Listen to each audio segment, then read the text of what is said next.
Hello, and a big welcome to the IRN-CRU podcast. I'm your host, Danny McVeigh, and, well, guys, then there was two. I can't believe it. We're down to only one game left in the 2022 NFL season. It was Championship Sunday, and a trip to Super Bowl 57 was up for grabs for the four remaining teams. But, well, before we get into all that action and everything else that transpired over 8 long hours of NFL football, why don't we meet the crew? First up, it's a very happy Eagles fan. How you doing, Kev Coggle? I'm flying, mate. I'm absolutely buzzing. Delighted to be going to the Super Bowl again. Only 5 years after we won it. So I'm looking forward to becoming the most successful team in football over the past 5 years in a couple of weeks. You're the most successful team in football over the past 5 years. Yes. That's asterisks. I love an asterisk. And I'm not even getting started on that Super Bowl 52 and the disgrace decisions by referees, but I'm sure we'll get to more issues with referees as we get through this podcast, because next up is an equally happy Chiefs fan, Ross Stud Sterling. How you doing, mate? Studs. I am all good. Sorry. I'm good, obviously. Last night, isn't it? To be fair, it was a late one for me, so... How much? I'm never smug, Brian. Right, yeah, folks. If you're watching the pod live, ladies and gents, you've just seen Stud's nose grow the same size as the Erskine Bridge. And that was the beautiful tones of one Brian Donlan. You're just an always happy Browns fan, aren't you, Brian? Oh, right, listen, sorry. I need to ask a quick question to the crew before we go any further. You keep talking about this thing called Super Bowl. So yes. What exactly is that again? Well, as a Browns fan, I've just never heard of it before. Never experienced it. Never got to within sniffing distance of it. Just want somebody more fortunate than myself to clarify. I feel like I'm here just to keep the allocation of bad teams. To be fair, Danny's here. The general way the Super Bowl works, Brian, is usually the two best teams come together, but unfortunately some years it's the best team and another team with a big asterisk next to them as they are funneled their way into the Super Bowl. But we will maybe get more into that, won't we? Solid in there. We will. Right. This I guess has got to be a crack show, right? Because these two games were a bit mental for loads of different reasons. So I can't wait to get into them, right? But before we dig into that, we've got our usual kickoff question. It is Championship weekend. Let's make it an easy one, guys. What is your favourite Championship game of all time? Brian, as a Browns fan, I know it may be difficult for you to answer. You can just guess what's your favourite. I need somebody to explain Championship games as well. Well, you can go back to 1986 if you want, and The Drive if you want, when Elway marched in the field and what was it? Was it 23-20? The Broncos stuffed G's in overtime. So, no. But although that was a previous reincarnation of the Browns, wasn't it, before they moved to Baltimore? We don't talk about that. And that's a banned subject. Stricken from the books. That timeline was broken. The timeline. That was a new team. It's like something about Loki. We need somebody for that agency in Loki to go back and fix the timeline. You can. He needs to be on that. The TVA. The TVA. That's it. Thank you very much, Studs. You need to keep us right and get that fixed. Yeah. Right, Brian, you go. You think through playoff games, because I know it might be hard for you. Right, Studs, tell me, what's your favourite Championship game? Oh, he's thinking about it. Is he too many to choose from? Studs, you're on.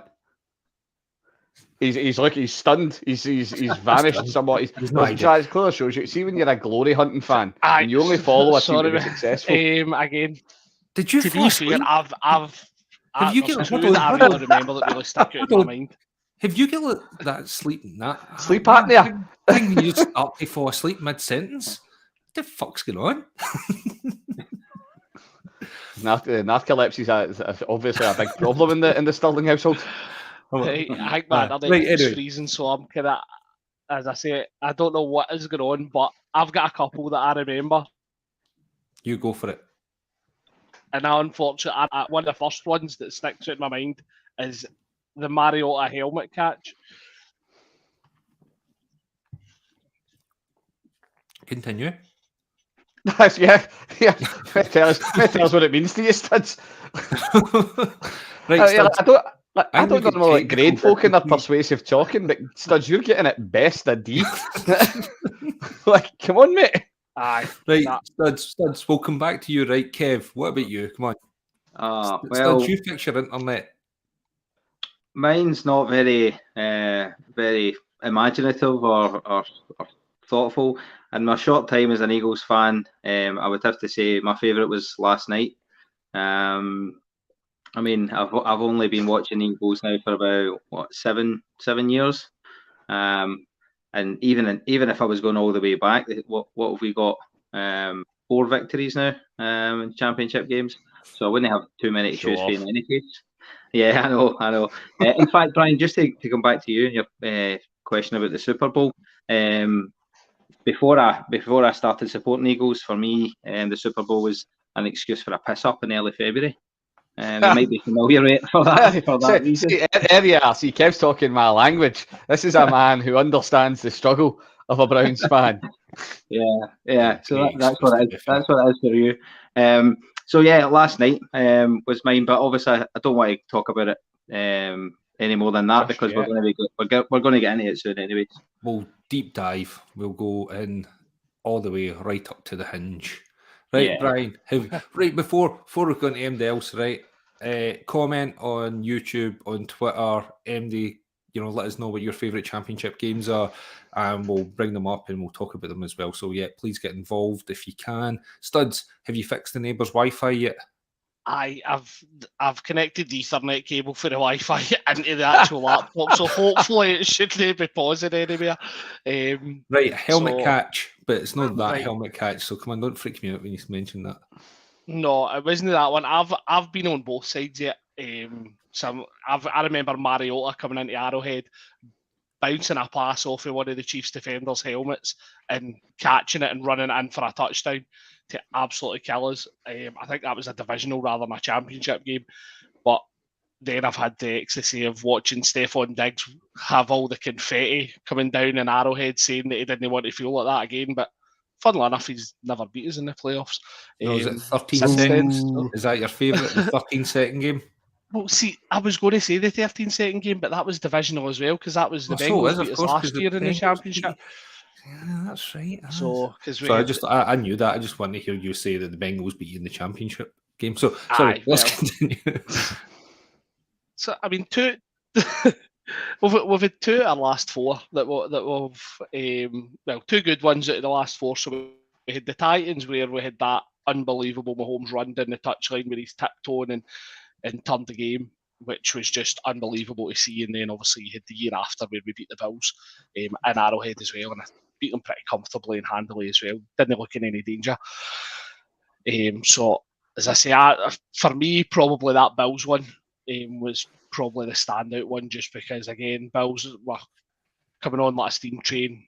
They've still obviously pretty much dominating your division, Danny. So you guys have got a bit of ways to catch them, and it looks like it could be Bills, Bengals, Chiefs, all there or thereabouts. So I think we could be looking at those 3. Dynasty Part 3. Big Bob. Dynasty 3.0 is on its way. What about you, Brian? Come on, what's your favourite playoff? And you'll see, that's it. There we are. That's it. I'm subverting your question. I'm not having any of your championship rounds because I've never got to experience the joy. Told you the 1986 game. Right, tell us all about it. Literally days old. That's fine. Days. I know where this is going anyway. I know exactly.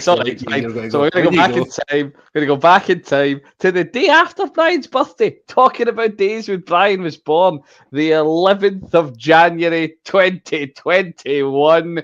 Cleveland Browns 48. The Steelers 37. Yeah.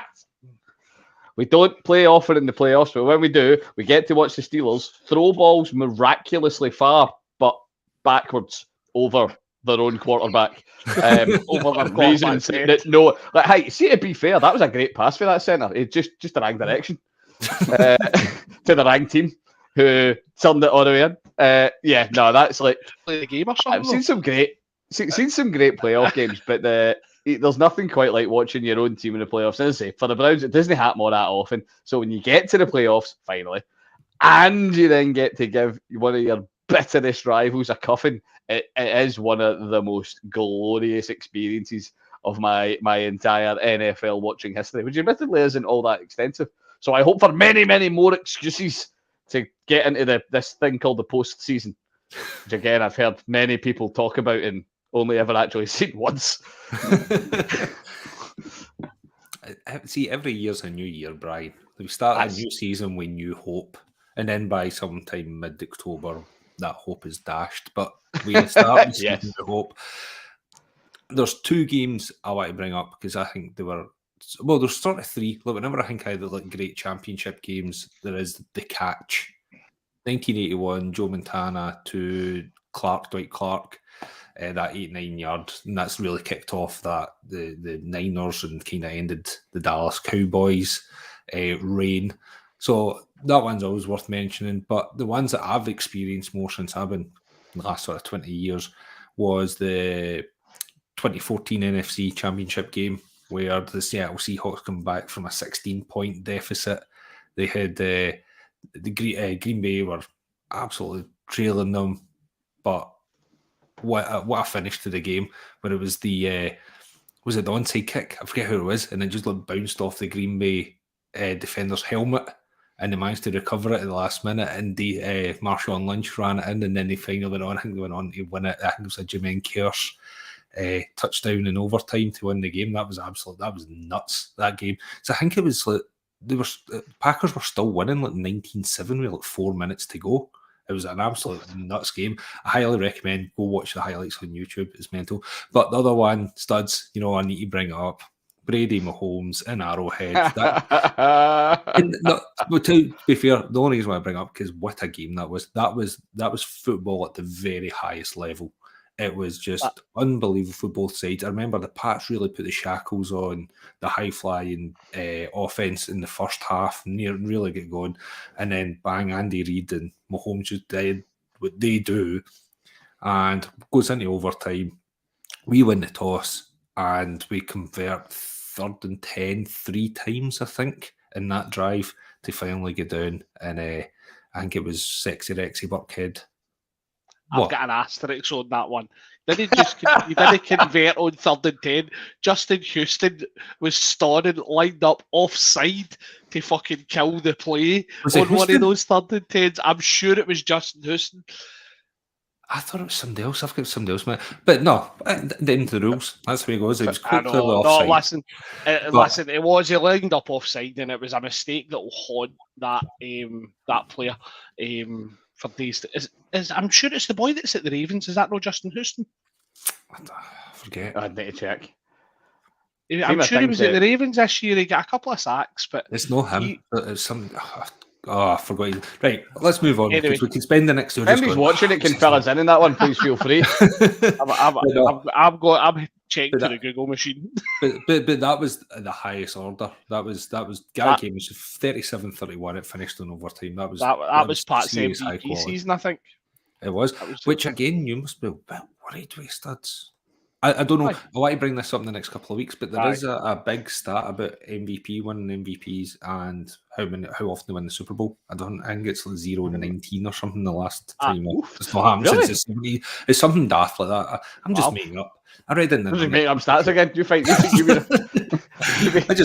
it's Danny statistics of the week. They're just making them up. 70% of all statistics are made up. Fantastic statistics. Right, let's go on, right, because I really want to get into these games. We'll start with how we watched them. First up was the 49ers travel to Lincoln Financial Field, take on the Philly Eagles, in front of 70,000 screaming fans, lobbing batteries and snowballs and eggs at everybody that they usually do. 49ers, they were riding with a 12-game win streak. They're absolutely full of confidence, buzzing into this. The Eagles, they're feeling equally good about themselves. They were just after spanking the Giants about and slapping them about. And it all started really well for the Eagles. Tidy drive down the field. They were really running the ball well, passing it. Looked nice. They looked, composed, spreading it out. But the real turning point, and I think everybody will agree with this, is when 49ers, 6th play of the game, Hassan Reddick strip sacks Brock Purdy, results in quite a significant elbow injury. Don't know what it is yet, but it was enough to cause him a lot of pain. The rookie QB goes down and has to step QB4 for the 49ers, one Josh Johnson. Who, to be fair, he did try to rally the Niners. They did lead them in a touchdown drive. They tied the game at 7-7, but let's face it, guys, the dominance of the Eagles really shone through. It was a comfortable 31-7 game in the end. Eagles return to their first Super Bowl in 5 years. Josh Johnson, just as we say, he goes out with a concussion, which means, to be honest, almost 2 quarters of this game was no contest. It just should have been, if they were allowed to throw a towel in, the towel should have been thrown in there because it was big bloody beach towel. It wouldn't even be a hand towel. So why don't we just come right, because there's loads of talking about this, but just tell us how you felt, Kev. I felt great. I must be honest. I know bad. Players were hurt. They were injured. It was terrible for the Niners. Eagles fan, how did you feel? Great. No, I mean, I'll be honest. Before the game, I was a little bit worried. Like you said, the Niners were on an amazing run, unbelievable form. They have definitely got the weapons to hurt any team. And I was a little bit concerned because I've always thought this season that one weakness we might have is against the run, and with McCaffrey there, that's going to cause you a lot of problems. But I thought our O-line and our D-line took the game away. I felt like we had a really good opening drive, and then after that, I feel like we're starting to struggle a wee bit to get the run going. The Niners defense showed why they're ranked number 1 defense, but I thought that just gradually over time our O-line just wore them down, and then our D-line as well was phenomenal.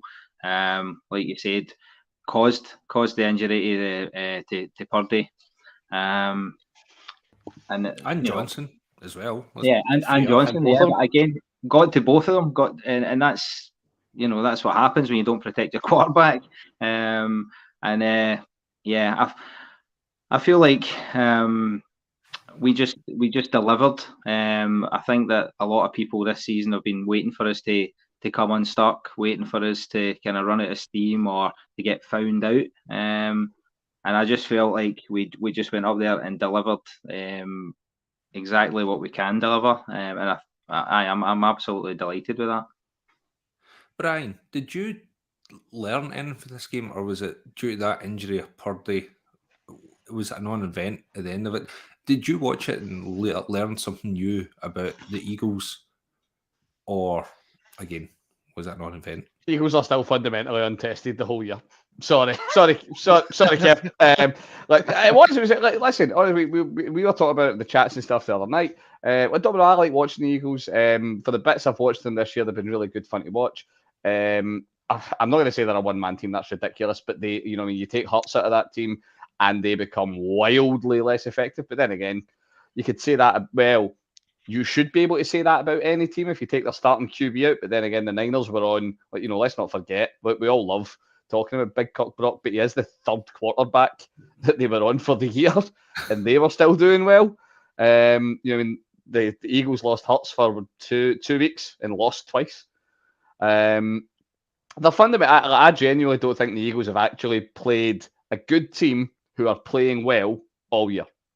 They've played against good teams throughout the year, but they've always played against them when something's going on. Like when they played against the 2 games against the Cowboys, First one, they beat Cooper Rush. Second one, they had Minshew under centre and they got beat. So you can't really tell a lot. Eagles are a solid outfit, but I really don't think they've really been tested properly this year. And to be fair, if you're going to need to pull it out of the bag, there's only one dance you want to be able to do it at, and it's the big one. But we all sort of, I guess this is something I was going to come to later on, but has anybody been tested this year? Like I was kind of saying earlier, like I've thought just the general play in this season has been pretty poor, in particular the NFC. You know, you can look at the 49ers and say, look, who've they really been tested by? Because again, they're not actually, there's not any great teams. We looked at the NFC West, for example, and went, okay, you've got Seattle, you've got Rams, and you know, Cardinals. And you're going, okay, right, this is a strong. All of them were crap. All of them, well, Seattle were decent, but let's face it, Seattle overperformed.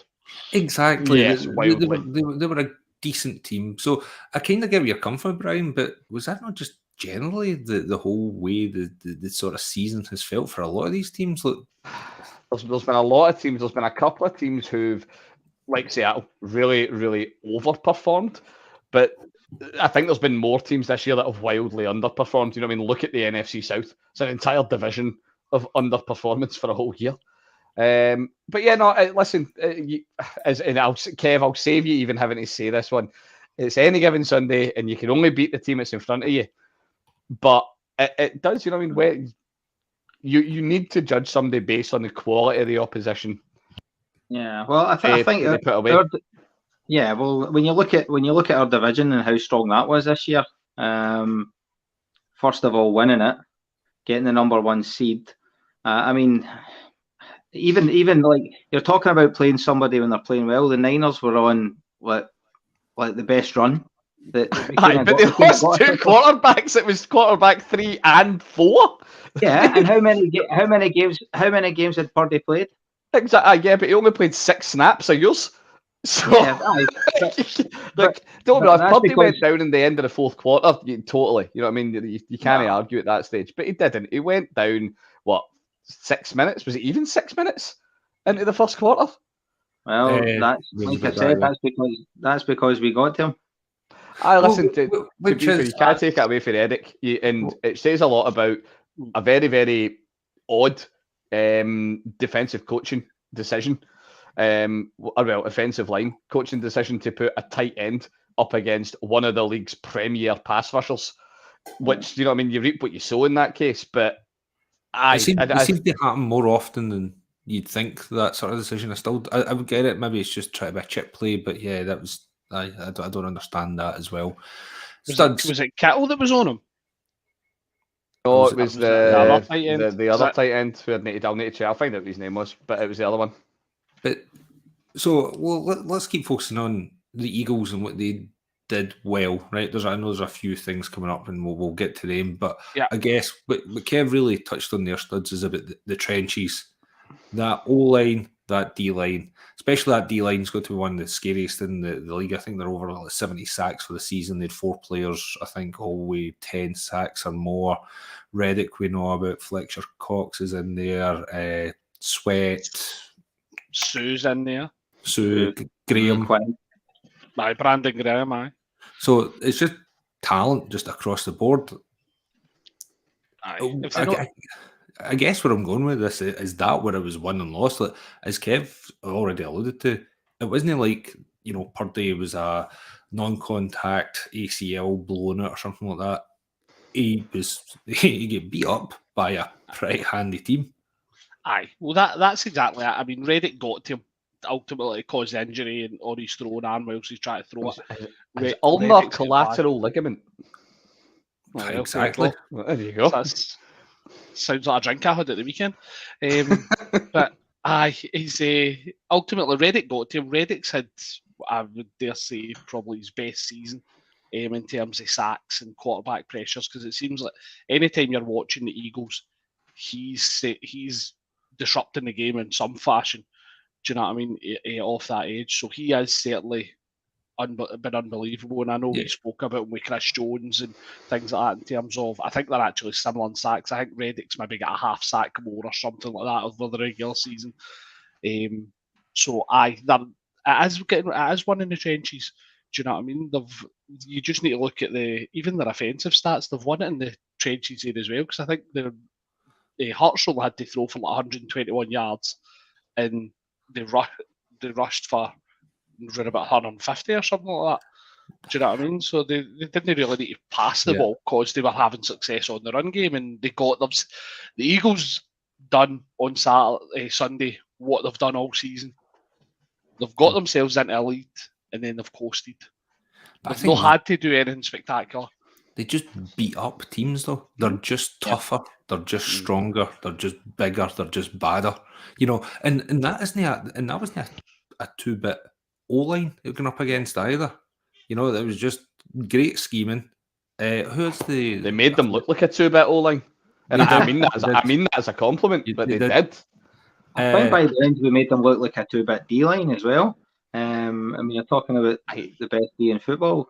But the best D in football when they need to play like the amount of time of possession that D was out there. Like, I agree with you. You know what I mean? You were by the end you were completely bossing the Niners D line about, but I think it's a bit of an unfair reflection on them, just given due to the quarterback situation how ineffectual their offense was. When you're on that much, you're going to get tired. The defense must have been absolutely gassed, let's be honest, because the 49ers offense wasn't staying in the field to give them a break. So it's got to take its toll. I mean, these aren't the wee guys at like 10, 11 stone. These are guys probably 17, 18, 19 stone. These are big chunks of guys shifting a bit. Do you know what I mean? Oh, definitely. I think what was key in that, though, was the backroom that we've got. See, the committee that we've got in the backfield. You know, if you're relying heavily on one guy all the time, then it's tough. But with the O-line that we've got and being able to rotate the backs, it just wore them down. And I mean, I think, to be honest, I know you're saying the amount of time they spent in the field, but by the end of the first half, they were done. In my opinion, like that's when we started to really run on them. And from then on, it was like a kind of no contest. No, definitely. I think when you look at the stats, you're saying there, like Gainwell had a cracking game. Sanders obviously running for a couple of touchdowns. Hurts is running about. Boston Scott, Boston playoff Scott. Only shows up for playoff touchdowns. This is the new playoff Lenny, playoff Scotty. Yeah, we've got a comment in from Twitter. Ian Duggan said he thinks a bit of both. He thinks without the injury, it'd have been a lot closer, particularly with getting their defence off the field for more of the game. But I think the Eagles would have won out. The injury robbed us a great game. I think that's really hard to disagree with anyway. Yeah, definitely. It's something that I think I tweeted about or something like that. I said afterwards, like, I fully agree. We were robbed of what could have been an absolute fantastic game. Two amazing defenses, really going toe to toe. You know, they kind of kept them in it to start with. It was never going to get too ugly, but then I think it was like 21-7 by the end of the half, and it just looked done.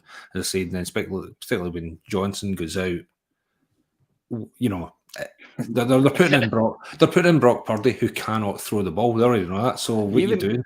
They're looking at sort of gadget plays, jet sweeps, you know, and just wildcat or whatever it is. They've got McCaffrey. He was underthrowing short passes, like he was underthrowing dump offs. Like you just seen it, like he was. And God love him, man. He was trying, and he was throwing. And it was just, nothing. It was like wet noodle stuff with the arm, and the boy was hurt. And it's such a shame. Such a shame, because again, we want to see what Ayuk could do and Debo could do. But even you look at it, what is it? I've got something up here. Who actually caught passes for the 49ers? Debo, Kittle, McCaffrey, Ayuk. You know, it wasn't spread about. They obviously just tried to dump it off and just do the bare minimum that they could just to try and get something going. But you know, you've got to feel sorry for him. You know, you heard Kittle post game comments. You know, how does it feel? Well, shit. You know, you're at a championship game and you don't have a quarterback behind there. You know, the stat you take for it is the whole night. Do you know what? Right, if you know this, then fair enough. But if you don't know this, take a punt. How many completions do you think the 49ers had all game? I know if you know, don't just bounce in with the right answer. See if you don't know that. What would you guess? How many 10. total completions? 50. 10? 47. I go the Kevin Bridges. I go way over the top. 11 completions all close. night. You were close, mate. But then again, see, the thing is, we say that as if, that's Super Dan and all the rest of it. Hurts had 15. Yeah. But it shows you that they didn't need to.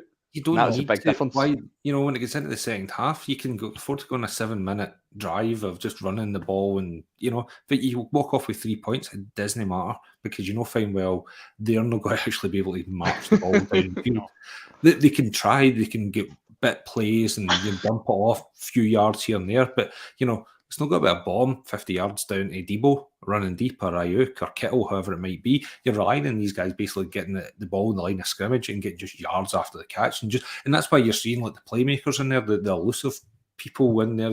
Even Debo's in there taking off punt returns or kickoff returns as well. They're just trying to get something going. And you've got to feel sorry for Kyle Shannon because their luck this year with injuries has just been it's just brutal. I don't know what they do. I don't know what's in the water or in bloody Santa Clara way, but we've seen the injuries over the years of Jimmy G, what he's went through. Trey Lance looks like he's got injury issues as well.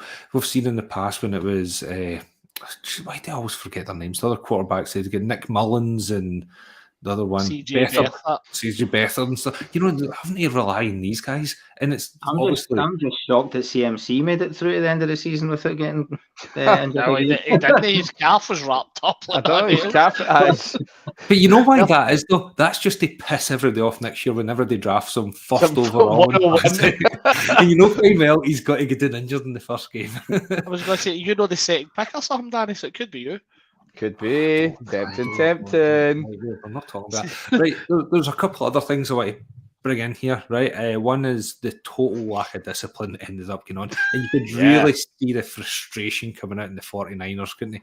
They had so many penalties, there was face masks, they were jumping offside, and then the big Trent Williams just decided to body slam on Wallace. I am a very large man, and you are going somewhere else. Because I'm sure before the game, like during warm-ups, they were having a go at each other, and then even the kickoff, the special teams were having a go at each other. And I text you boys in the WhatsApp group saying, "What's the odds in a player getting ejected here?" It was a cert. You knew it was coming, and then as it built up, they really just lost their discipline right through this entire game. Who was it? Dre Green lost it, and then they're like, "Fuck you, right in there, punch his way." Next time you see Trent, like, see you later. One for the ball, one for your torso.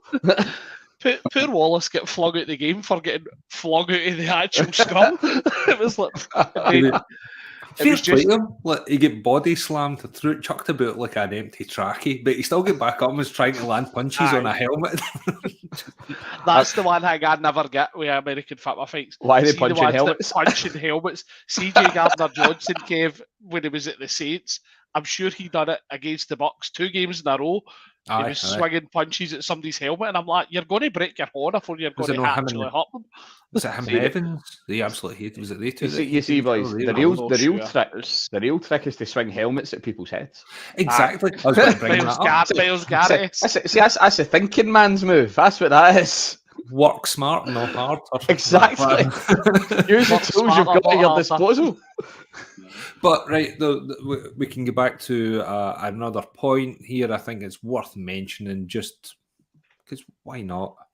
I know it didn't probably make a difference in the end with injuries. Was it a catch, Kev? And you know fine well what they play. I mean, absolute unreal athleticism from Devontae Smith. He's like vertical switch. He's like Superman, just about to take off in the sky. Grabs it down one hand. It's not a catch. Yeah, it's not a catch. I mean, see, to be fair, in real time, I thought it was a catch. And when the first down went off, I thought it was a catch. It was only after when you seen the replay that you realised it wasn't, and that's just good play for us. Getting to the line quick and getting the next play off. But again, is that not usually a sign that, hold on, he didn't catch it? Because Smith's up, like, Yeah. quick! Quick! To be fair, yeah. I mean, and I think the exact same thing happened in the Chiefs game. Did it not? We had a similar one with Tony that we did challenge, but it was never a catch. It was never getting overturned. Aye, well, that's the thing. You challenged it, but I mean, like you say, I've never understood that. Like, get up and get to the line quick. Like as soon as you see that happening, surely you challenge. But again, it was you know, you've got Greg Olsen in the commentary box going, you know, I think he just jizzed these drawers. He's like, oh, what a catch, you know, he's gone properly for it, and then, but there was very little replays. It wasn't until about, you know, 2 plays later or something like that, you finally get the angle sort of behind him, and you actually see the ball coming out. I think that's a big part of it, though, surely. You know, I mean, the fact that, because we've seen that when you get, like, head coaches have obviously got, you know, somebody in their ear that's watching it and they're getting all the angles for the TV, and that gets them, you know, they use that little delay while things are getting set to chuck the challenge out. And that's what, as Kev's right, the Eagles have done really well. They've went, right, we've got a baby one, move it bloody quick before we get caught. But it's, you know, it's a bit of gamesmanship, isn't it? You know, and obviously Devontae Smith knew that ball, that wasn't a catch, and he's used his football brain to go, right, we're trying to force the 49ers' hands. They either challenge it and potentially lose a timeout, or we get the first down. Do you know what I mean? So he tried to force Kel Shanahan's hand. Shanahan never made the challenge, obviously. So yeah, I guess there's a part of me though would have been absolutely gutted if they did overturn it. Because it was such a great play, such a great catch, and I know he didn't follow it through. We know all those issues, and we've seen it in the past. Like, what is a catch? We're not starting what's a catch and what isn't a catch again, Danny. That just causes fights. Oh, we know. Right, tell you what, boys, we can solve this, right? We'll solve it. So we'll take the touchdown away that led to, and then the game will be recorded as being 24/7. There you go. Done. Everybody's happy. But this game even was a bit mental as well with the punt that hit the Skycam. Did it? Who knows? But that's what I'm saying.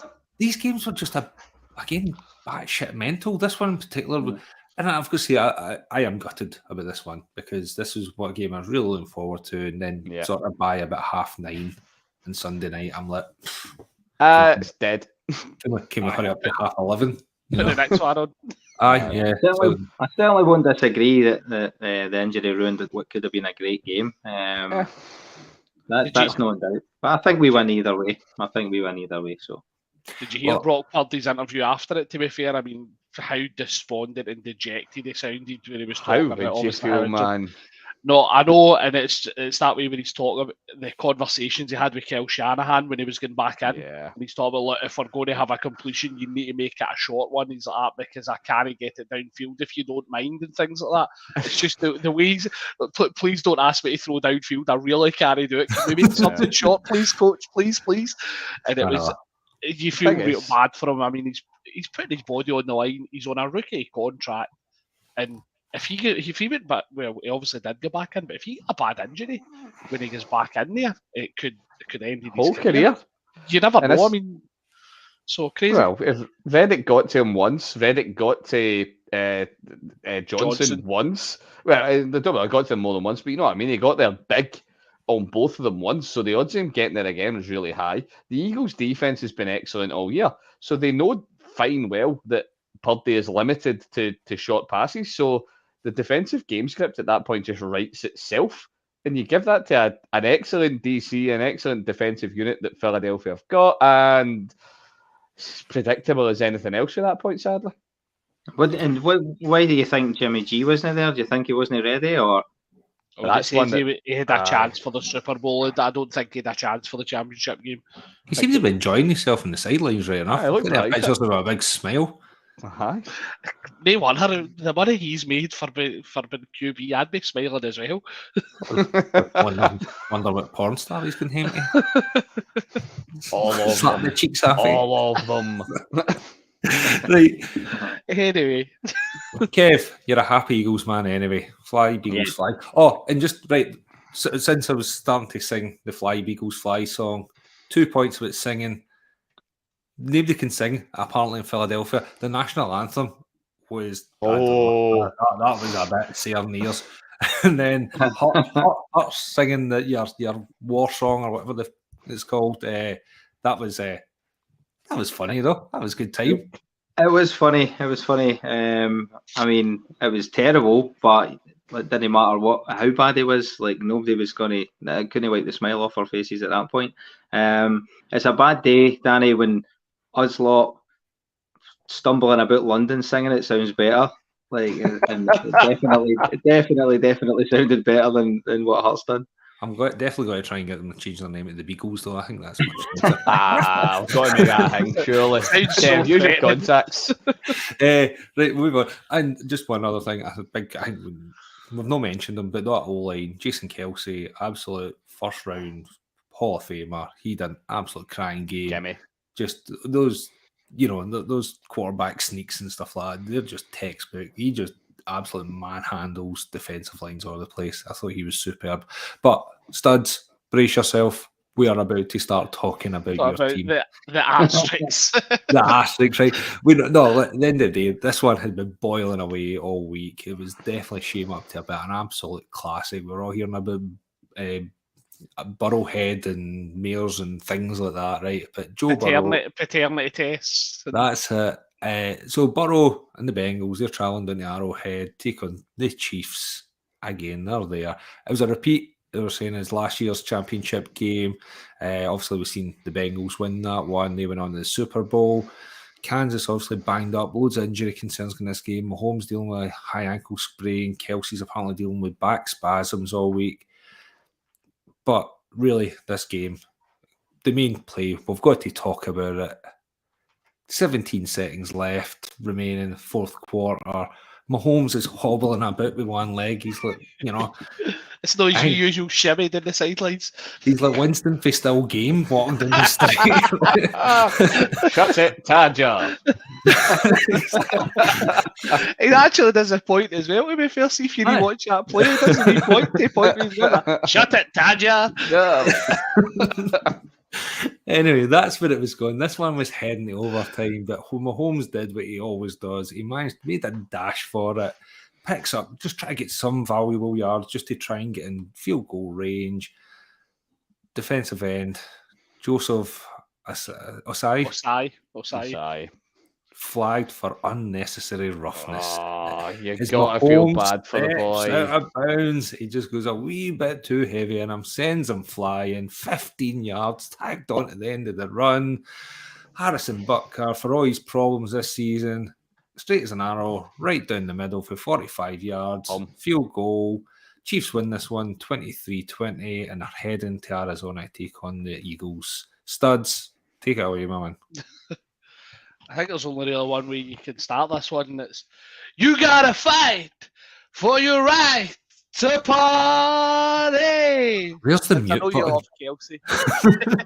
Nah, listen, I know we've obviously had our chats, and I dare say we'll get into it in here, but for me, I actually thought it was a good game. I thought our defence was unbelievable, to be honest, for the most part. You're looking at our secondary, and you've got four rookies in there, I think it is. You've got the rookie defensive end, Karlaftis, popped up with a sack in there as well. Chris Jones getting his first couple of post-season sacks, which is, I think, pretty unreal to be fair. Considering he's never had a post-season sack before last night, and I thought he was for me the MVP of the game. He completely took over that game on defense. We weren't moving the ball as fluidly for obvious reasons on offense, but Chris Jones just took over for me, and I mean that guy was just a man mountain. But again, happy for me, absolutely delighted with the result. I think that's actually a reverse of the score for last year, or certainly a reverse of one of the scores in the 3 times the Bengals have beat us before. So it was good to be in the right side of it, obviously. And I mean, the MVS catch for the touchdown, how Mahomes gets that through there is unbelievable. I mean, that was such a tight window. And it took me a couple of seconds to realise that MVS has actually sat down with the ball. I thought Hilton had got across and blocked it or something. I'm looking for the ball bouncing at his feet. And then you just see MVS standing up with the ball, and I'm like, what the fuck happened there? So it was. He had himself a day, didn't he? MVS was unreal. He took the receiving core duties on himself. We lost throughout the game. You lost Tony, Juju. Trying to think who else. We basically finished the game with MVS, Kemp, and Sky Moore as our receiving core. Do you know what I mean? Kemp, who I can only think's been in when games have been done throughout the season, so we've hardly seen him this year, other than probably special teams. And I think for me, one of the kind of telling points as well was Sky Moore, who has had his issues on punt returns and kick returns this year, getting trusted with that last one at the end, and he came up big. I think he hit like a 42-yard return or something like that. So to put that young rookie in there, show that faith in him even after he's had a lot of drops, was pretty ballsy for Andy Reid, to be honest, and Sky Moore repaid him for it. Who's on Tinder duty, by the way? Who's on Tinder? Tinder duty? Tinder duty? Oh. Yeah, man, what's Tinder? Yeah, hang on a minute. You try sort of Jackson Mahomes or something?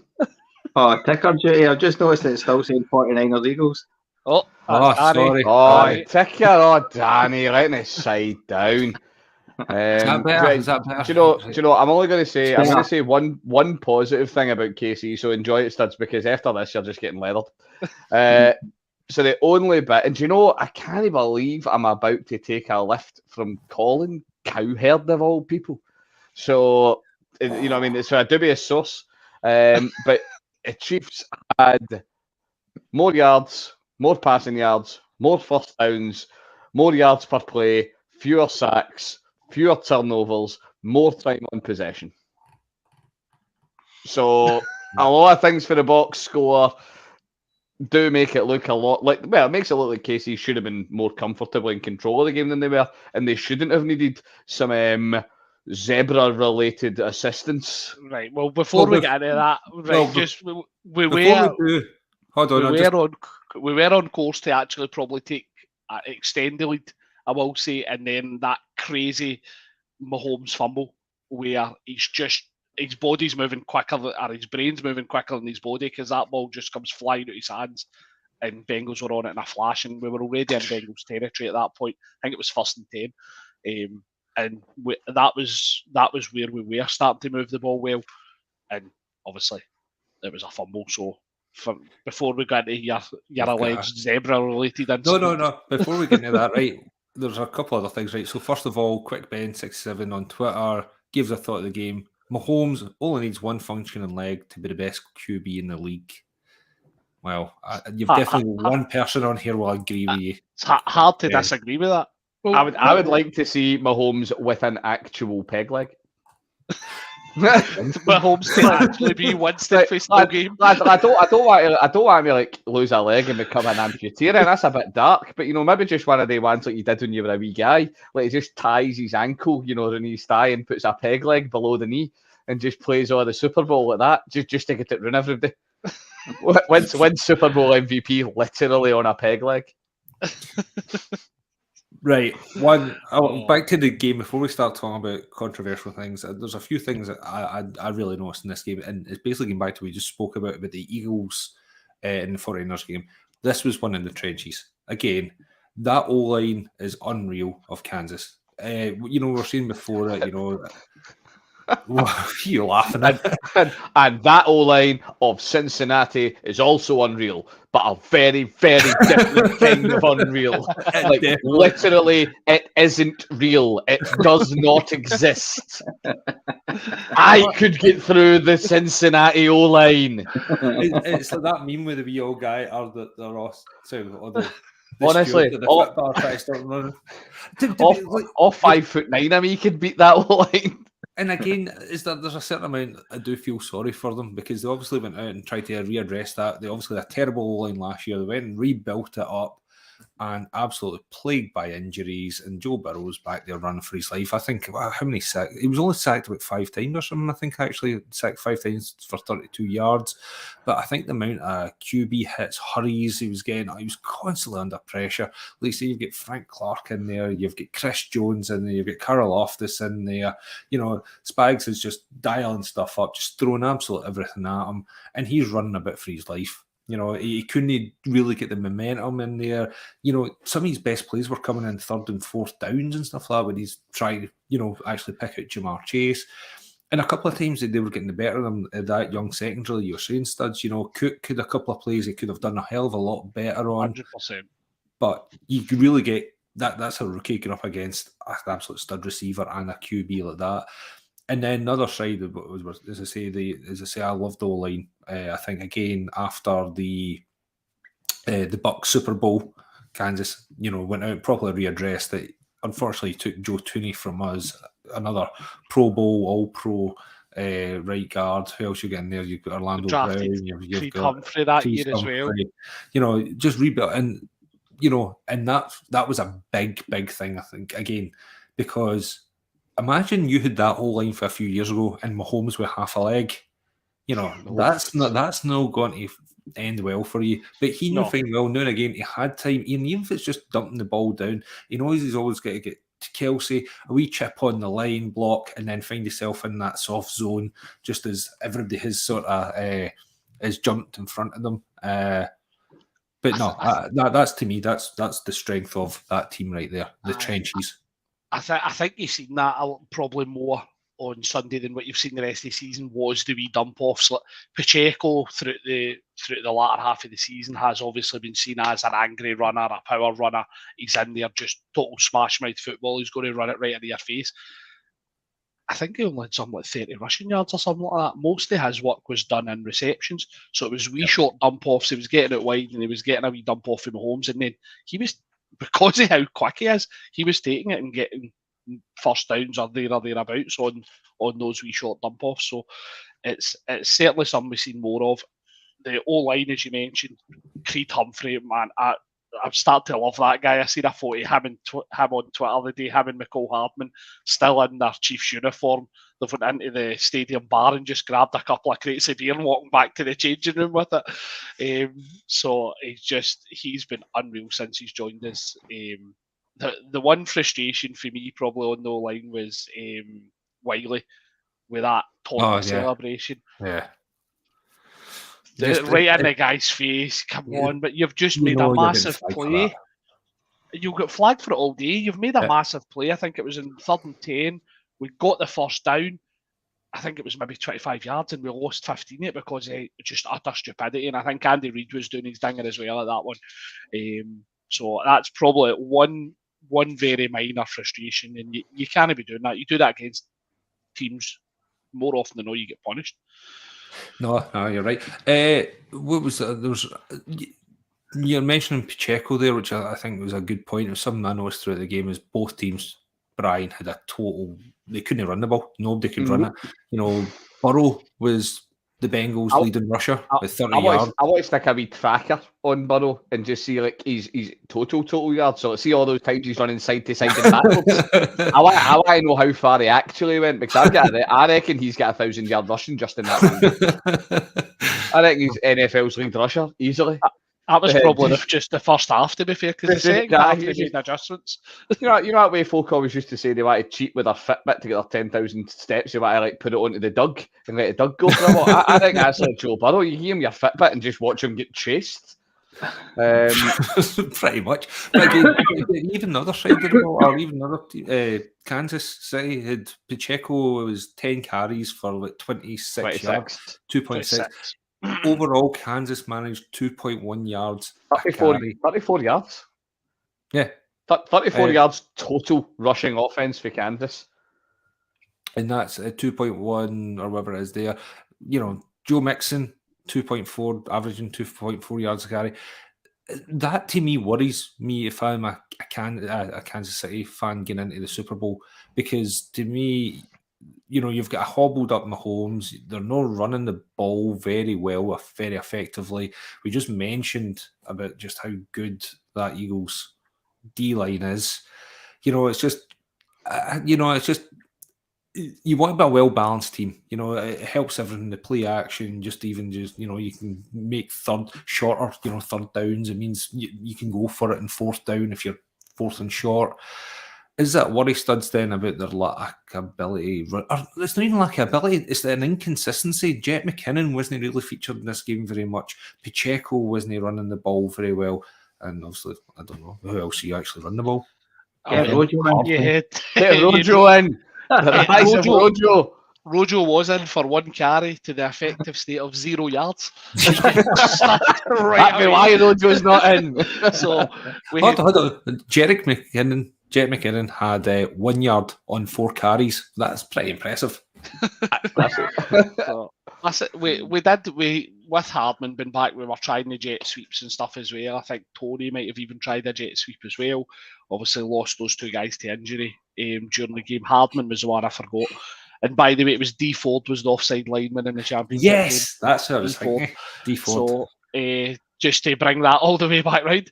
But I'm not worried as such about a running game, because I think through the latter half of the season, you've seen us, we were running the ball well.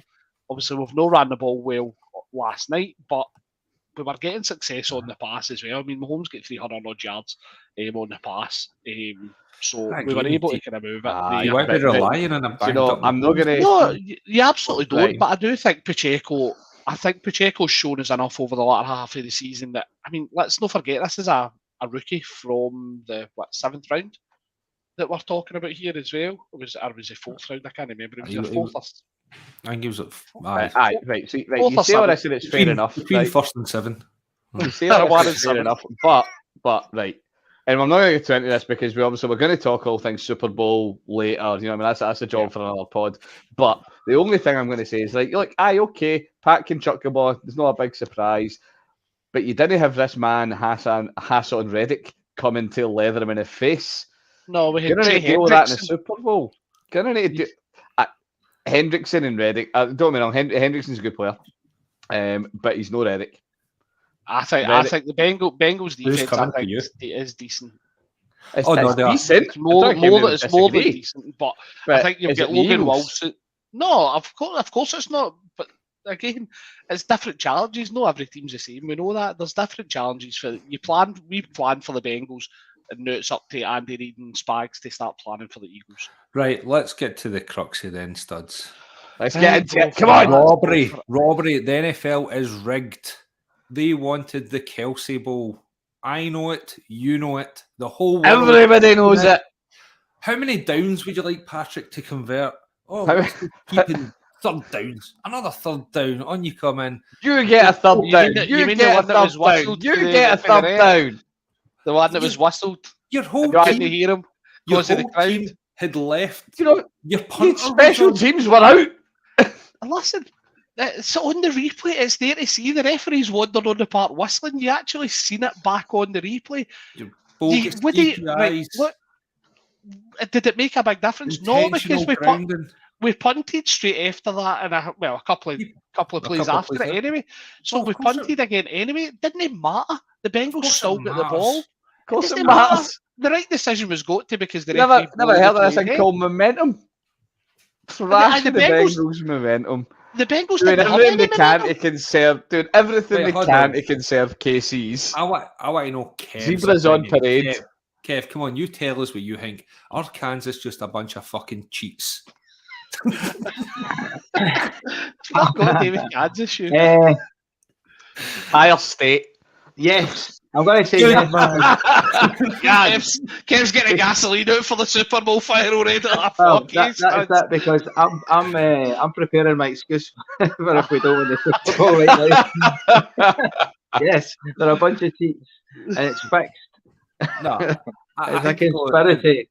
In all seriousness, Kelsey Bowl asterisks. Whether you want to say it's rigged, cheating, or whatever it is, it's completely inept officiating. Yes. Awful officiating. that'd be more the point I would, and I've said that in our chat, rather than saying it's rigged, because for me, and again, I mentioned it in our chat, I was listening to a bit of the Pat McAfee show earlier on, and they're talking about it's practically impossible to rig, especially with the amount of money that's gone in. If they were going to rig it, they'd wait until all the states, because there's a lot. Well, why would you rig it the new when you're going to get more states coming into the betting and get more money? You'd wait until all the states were in, and then because you've got people in right now. I want to make money now, no the but the states are going to come in if they start hearing it's rigged, and then you've got to keep people quiet. Too much. That's too much. The odds aren't going to change because there's more states. The odds are the odds. If you're going to fix a game to make money, it doesn't matter how many states are betting on it. You're getting the same price. You're getting more money coming in if there's more states. There's more people coming, more people that can bet. It's not the bookies that are fixing it, studs. It's not the bookies that are fixing it. I would say it's Goodell. Goodell. Roger, the Bengals. If you are really going to push this narrative, then you're looking at inept officiating. And for me, there was one call I would say that clearly was missed, and that was a late Frank Clark hit on Joe Burrow near the Bengals end zone for the punt return. No, I don't know that one. A couple of holding penalties.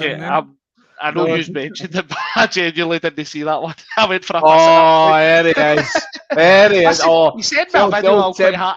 I seen I was clearing my glasses when that happened. I was getting him a wee wipe and missed it. Not genuinely, I was busting for a pitch, so I went for a pitch. All right, Lamar. That's the Lamar excuse it. That's what happens when he's refereeing on a Sunday as well. Oh, my glasses are steamed up. I couldn't see there. Oh, I couldn't see that handball. 20/20 vision, no glasses for me boys. But listen, the Frank Clark one was a late hat on the QB. The block in the back. Listen, more than happy to look at that one, and then I'll say he's a bang. Does talks as if he's going to phone up Roger. Right, Roger. Having a wee look at this, by the way, mate, and you need to reverse that call. Go back, get the boys back out the field. We're going to take that one back and do it again. So the hit in Mahomes at the end, I think we can all agree, late hat, right? So there's no debate on that one, right? That's a mistake. That's a sigh. Imagine having to live with that, man. Over eagerness, similar to the 49ers boy on the punter, just probably over eagerness to try and get the ball back where he's rolled into the punter in the 49ers game. So the 3rd and 9 call, right, where the referees blew it, that was where it was farcical. That was just whether it was a crowd noise, whatever. There was no communication. Nobody knew what the fuck was happening. As you said, Chiefs are already fucking walking off the field. Punt team's coming on. And then all of a sudden you see Pat Mahomes getting back on. I'm like, what's happened here? What's happened there is Pat's had a wee word with his pals in black and white. And he said, right, boys, get this sorted. I know Tom used to be your boy. I'm your dad now. I'm your dad now. Just you listen, he's retiring. I'm your dad. That's what he's done.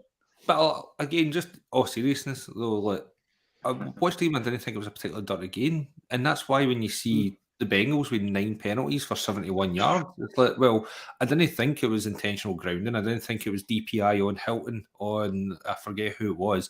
They were both going for it, but I think, was it, who was in the, was it Mike Pereira or was it the other one, Gene Steratore? You know, they were kind of saying that it's not necessarily putting your arm around about him as defensive pass interference. They say that you kind of want to see a twist in the message or something like that. And they're like, there was nothing there. So it was just, there was a lot of, they were keen with their flags. And again, for me, it was a shame because I thought the officiating, even if it's like joking aside about the fixing rigged and all that sort of stuff, and leave that to other folk, right? I just like winding you up, studs. I don't. But again, it's a wee bit like in soccer and football, referees and stuff, you just want them to stop. It's not about them. The best referees are the ones you don't see. Let things play out properly. They just felt that there was no momentum in the game. It felt scrappy. And that's why you're saying, Studs, it was a good game. It was a good game, but it was a scrappy game. It felt there was no momentum. And a lot of that was down to, I think, like, obviously Mahomes' injury, for example. You've seen him a couple of times thinking about, okay, I'm going to take off here, and then go, oh, no, hold on. Shuffle pass. It's when he rolled out to the left and had to throw it back across the body. You see him actually haul him onto the Bengals touchline after it because he's had to put all his pressure on his dodgy ankle and to make the pass. And then I think that was second half, and you see that, and you're like, oh shit, is he going to last the game? Fortunately, it did, but it's no easy. And again, it's not easy to build momentum when that kind of shit is there. Do you know, right? One last question I'm going to. This is, and I promise I will consider dropping it after this. If it all went the other way around, Studs, and KC lost by 3, would you be raging? I'd be raging. You would. You would. Would I be trying to blame the referees? No, I'd be looking at. You would. Listen, the grounding one, for me, is a kind of 50-50 one. But it's whether you believe P9's close enough, essentially, right? So I can understand. Is he not declared ineligible? This is what I don't know. As I say that, and I say this in our chat, is that I don't know whether it's. I'm assuming the running back can be as obviously considered a receiver. So for me, then what the referees have deemed as it's not been close enough to him where it's been grounded. So if that's what they're deciding, then they're every right to throw the flag. Do I think it should have been through? Probably no. I would have probably just left it. I don't think anybody would have caused any. We'll get that one onto the phone call for Roger as well. Right, but then again, take it back onto the next play for the Bengals after that. What happened? They converted to Hayden Hurst. They literally converted in the next play. There's no dramas on it. They've done their bit. They've got their first down again. That's if you're Mohammed Boss, though. You don't know. It's like the butterfly effect. You've no idea what's going to happen. You're sitting saying, we still think could have ripped that for 60 yards? Aye. How do you know? At the end of the day, it may have been a coat. He never caught it, though. P9 didn't catch it. Never mind. You get the point. Listen, let's not get facts. Getting to be a good story here. I think that to then try and convert like a 3rd and 16 or something daft like that to, what if it was actually just a bomb in the field to instead, because the wee bit closer, try different plays, different scheme, and then even as Colin Cowherd was saying about the play, the time, you're saying the time of possession. Yeah. It was only about 2 minutes it was in it. So again, all that extra plays and things they got to pull off. How do you know what they've done with that extra time? I bet they'd have liked another couple of minutes at the end of the game. So again, it's all sort of what ifs, buts, hyperbole. At the end of the day, what you want is consistency, and you want them to make the right calls. There's a reason why they've got all the back judges and the umpire and the side judge and ref and blah blah blah, and they've got bloody everybody in New York watching the game. There's only one game they need to look at, and there's a million bloody cameras on this thing. You just want them to get the decisions right, and I thought there was a lot of decisions that were wrong, and they all seemed to favour the one team. So here's a question then: see if they were really rigged against the Bengals. Why did they let the Bengals take their challenge flag back? Why not just charge them a challenge? Need to make it look legit. So the referee's got one. The referee's got one right, and they're allowed to keep. But nobody brings that one up. With Larry, knock that back. It's all right. We've got it under control. We made a mistake on the field. We've got it. We've reversed. We've sorted it. Do you know what I mean? So they weren't all. As I said, there was holding on both sides as well. That was like Celtic getting a VAR decision against them against Greenock Morton. That's just lip service. That's just in there. It's just showed that. That's exactly what I was thinking there. I got something I can choke myself with. These are my token decisions. Plastic bag, God, that okay. No, don't do that. Don't do that. Right, guys, that was superb. Let's start to wrap it up there. As I say, 2 fascinating, weird and wonderful games. So I don't think either of these will go down as classics we'll talk about in 20 and 30 years' time. But we know who's going to Arizona in 2 weeks' time. Fight it out for the Lombardi Trophy. We do have Eagles and Kansas City. I was wondering there about who were the home and away team. I don't know if they've sorted that one out. I'm sure that will come in the next couple of weeks. Who's the home, who's the away. But just final thoughts then, lads. What you got, Studs? Anything final for you? No, just looking forward to the Super Bowl, and unfortunately the dark ages coming straight after that, where we've got no football for 6 months. But we need to find ways to entertain ourselves. We'll have plenty of stuff still to talk about. What about you, Kev? Any final thoughts, mate? I'll mirror what Stud said. I'm really looking forward to the bowl in 2 weeks. last night's Chiefs Bengals game, I watched the first half. Then I needed to go to my bed.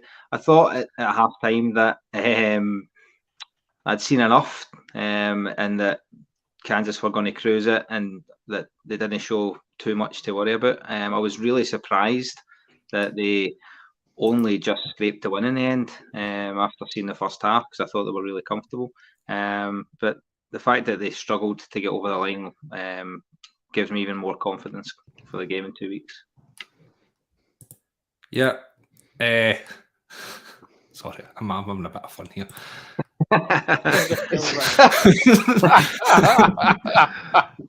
It's not great podcast listening, but yeah, I'm having fun with the banners. Justice for Cincy. even against even a team that's in the north, and I somehow find myself sympathetic for them. It's not what you want to be talking about at the end of the championship weekend. I think we can all agree on that. Nobody wants to be sat saying, "Oh, but the rest this, the rest that." We all wish it was something else. I'm looking forward to the big dance. So the Pro Bowl this weekend, which is always interesting. It's a thing to watch on Sunday. Everybody loves flag football, don't they? So yeah, we've got that to look forward to. Then we've got the big dance, and it's going to be all about that. And then it starts the dark times. Yeah, we can't wait. We'll see on just one last thing. So see on if you boys all done the Super Bowl predictor, where you pick your teams to get through the wee flowchart thing. Aye. How you boys doing with it? Shut it. I've literally predicted it perfect so far. Put any money on it? I do have money on the Chiefs winning the Super Bowl. I had that at the start of the year before the draft and everything. Right, we'll come to all that. Right, I'm on my bed. Right, I'm up early. Right, so you three, shut up. No, cheers, guys. That was cracking laugh. I thoroughly enjoyed that, and big thanks to everybody, obviously, for listening, watching, and everybody got involved as well. Comments, that was brilliant. Always happy to read them out and talking through. Again, any ratings, subscription, followers, all that sort of stuff is all good. So please find us on social media, on Twitter, YouTube, Instagram. Just drop us questions throughout the week, get involved, and we've got a lot of good stuff coming up in the coming weeks with the run up to the Super Bowl. So stay tuned to that. Keith and the crew will be back on Thursday night, I believe it'll be, previewing the flag football game. We'll see.